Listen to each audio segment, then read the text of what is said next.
Okay, so that's the interior of the Polestar 4, and I'm in the comfortable position here for driving in the front seat. So we're gonna jump in the back seat and show the space in the back. So here are the two cup holders. Here's the storage with the two USB-C chargers. The phone, wireless phone charger is here, and the Android Auto is available as well as CarPlay. Here's some more storage under as well, so it's like a floating panel here. So let's jump in the back and see how much space there is in the back. So these are handles that present themselves. So here's the car again. That's the unusual car without the rear window. So let's jump in the back and then we'll show the trunk space again. So obviously the rear windows are more heavily tinted than the front ones. Is that the tinting is standard? It is, okay. Oh, that's quite a bit of space. You can see already. Wow, yeah. So not much space for the feet when the seat is all the way down, but lots of space for my knees. Here's the Polestar 4 sign again. So the vents. The very nice thing here is that the rear passenger vents are both in B-pillars and in the center, so that's quite rare. So you have a screen here for the ventilation. So the screen in the middle here is only comes in the package, right? Yeah, you've got the extra control screens in the back with the third zone climate. Third zone climate, but that's part of the plus package. Plus package. Okay, gotcha. And then so here we have the center console with I think there's some, there we go, probably here's the cup holders that pull out. Is this like a wireless phone charger? No, it's just like a tray, right? Just a tray there, and then the recline on the side. This is how you recline the seat all the way back, and the same for the other side, most likely. There you go. Now it's moving forward, and then now it's moving back, so you can see it moves quite a bit, and so yeah, with this electrochromic sunroof, fixed glass sunroof, it feels pretty bright. There's nice LED ambient lighting in the back here, so even though there's no back window, it doesn't really feel dark at all. So that's about it. We'll just do a quick oh yeah, we want to show the space in the trunk, if you don't mind. So that's the charge port. Oh, it's an electric charge port, which is nice. It's still a J1772 and a CCS. Are you guys going with the Tesla plug anytime soon? Or? I don't have a date for it. Okay, but eventually it will happen, right? For North American market, I'm guessing.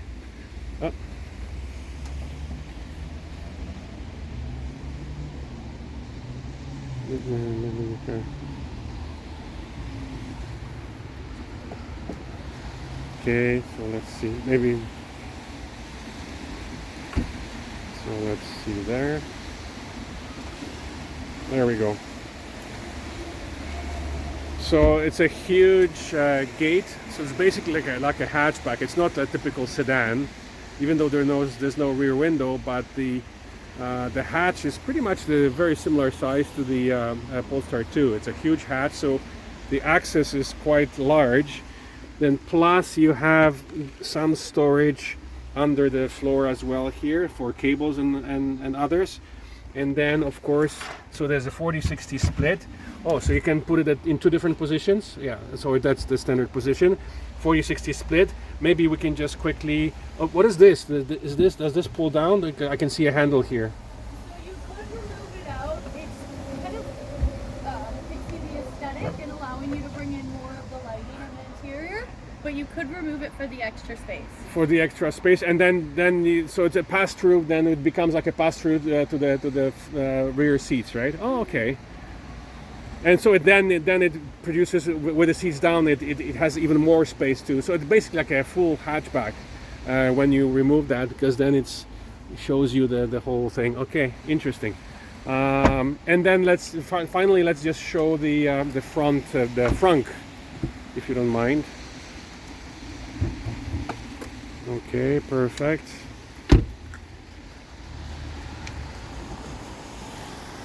There we go, and here's the storage for cables or other small items. Perfect, thank you. And then, so it's just a hydraulic close. So the front design is different. This is the 3, here's the 4, and here's a 2. So they all have fairly distinct design of the front. And then we'll show it from the back again, once again. There we go. Okay, so yeah, there we go. So this is a 2025 Polestar 4 all-wheel drive version.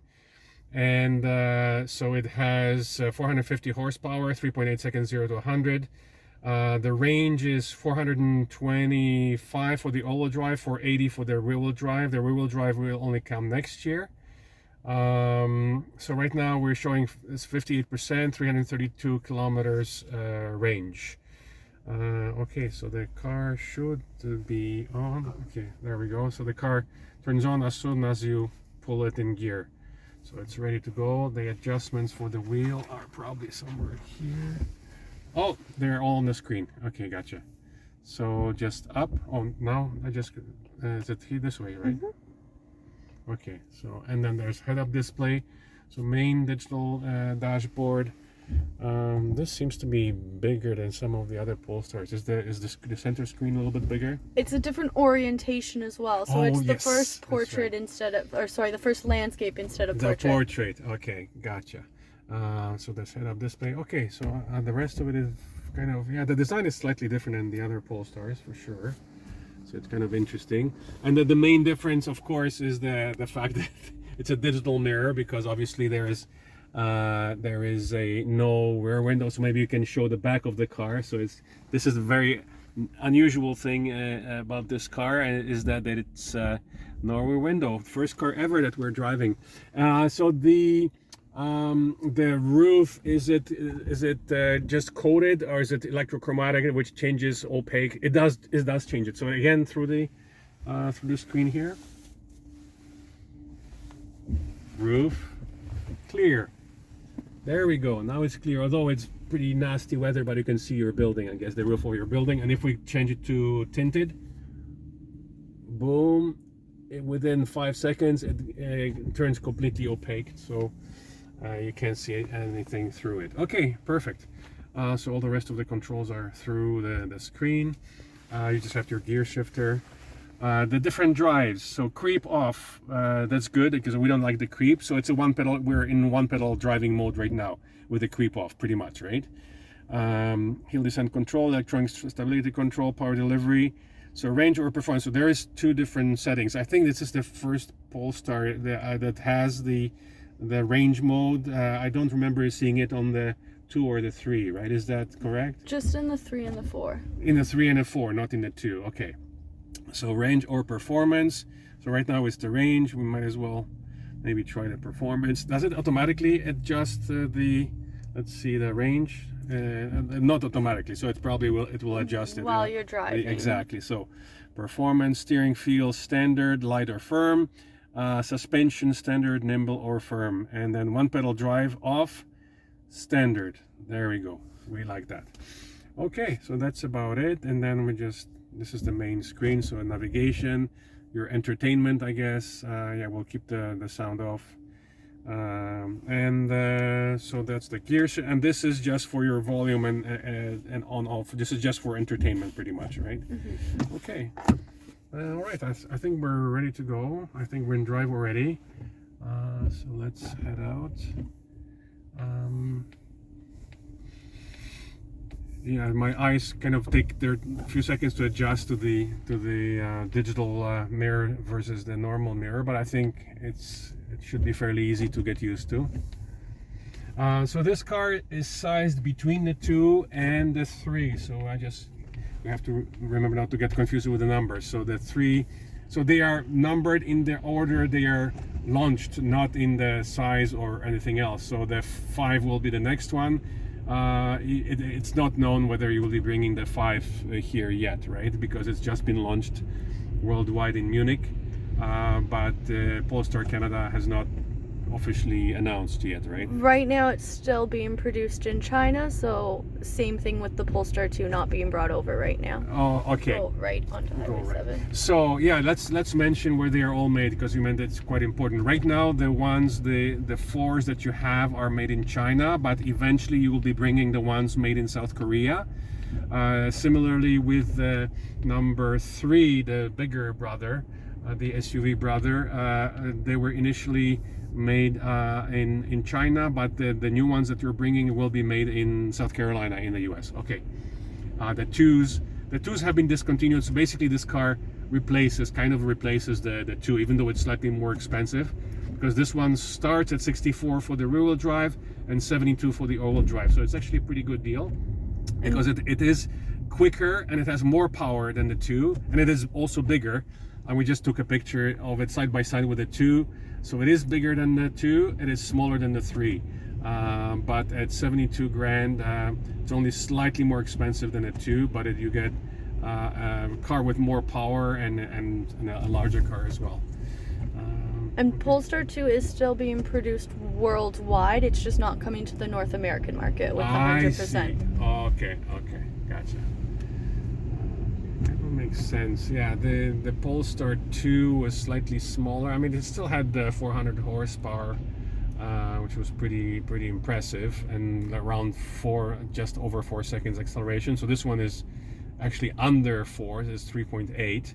And then the bigger brother, even though it has more power, but it's actually a little slower, right? Because it's around 5 seconds. The Polestar 3, the larger. Yeah, the Polestar 3 is going to be 5 seconds. 5 seconds, even with the performance package? The performance package is going to be 4.7 seconds. I see, But okay. the Polestar 4 is our fastest Polestar yet. Yeah, so this is a full second faster than the performance Polestar 3 right now. Yeah, so it is quite a bit quicker. It's too bad that it's wet weather today, because we won't be able to test the amazing acceleration of this car. But so self-driving, or the how do we turn on the We can do it on the highway. You can do it off of these roads, but we'll do some back roads driving, and then we can test it coming back on the highway today. So once you go through these lights, you can get into the right lane, and we're going to go right at the next ones. Okay. So the adaptive cruise and auto steer will work on city streets as well, but it won't work as well. It's not a hands-free system anyways. Even on the highways, it's not a fully hands-free system, right? So you're supposed to be holding the steering wheel. It's there to assist in the driving, yeah. But I think there was a mention somewhere I read that eventually you're aiming for like level 3 autonomy, so it's going to be basically a semi-autonomous or autonomous hands-free system. And that will happen through over-the-air updates, because all these cars are capable of over-the-air updates, so they will be improved over time. And they do have over-the-air software updates, yes. Okay, cool. Alrighty, yeah. So maybe we can just stop it here, because then